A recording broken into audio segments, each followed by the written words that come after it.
கள்ளக்குறிச்சி மாவட்டம் சங்கராபுரம் அருகே புதுப்பட்டு கிராம ஆரம்ப சுகாதார நிலையத்தில் மருத்துவ பணியாளர்கள் இரவு நேரத்தில் உள்பக்கமாக பூட்டிக் கொண்டு தூங்கி விடுவதால் அவசர சிகிச்சைக்காக வருபவர்களுக்கு சிரமம் ஏற்படுவதாக பொதுமக்கள் குற்றம் சாட்டியுள்ளனர். 2.5 வயது குழந்தைக்கு உடல்நிலை சரியில்லாததால் நேற்று இரவு 10 மணிக்கு மருத்துவமனைக்கு சென்று சுமார் 2 மணி நேரமாக கதவை தட்டியும் திறக்கவில்லை என மாற்றுத்திறனாளியான பாக்கியராஜும் தனது தந்தையை சிகிச்சைக்காக அழைத்துச் சென்று ஏமாற்றத்துடன் திரும்பியதாக சத்யா என்பவரும் தெரிவித்தனர்.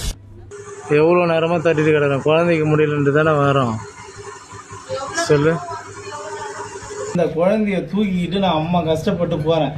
போயிட்டாங்க, போய் கதவை தட்டுறேன். நான் தட்ட முடியாது, உள்ளே போக முடியல. எங்கள் அம்மா வச்சு தட்டுறேன், திறக்கவே மாட்டேங்கிறாங்க. இன்னும் ஒரு பாப்பா உடம்பு சரியில்லை அவங்க அப்பாவும் சொல்லிட்டு அதுவும் வந்து தட்டி கிடக்குது, அதுவும் திறக்க மாட்டேங்கிறாங்க.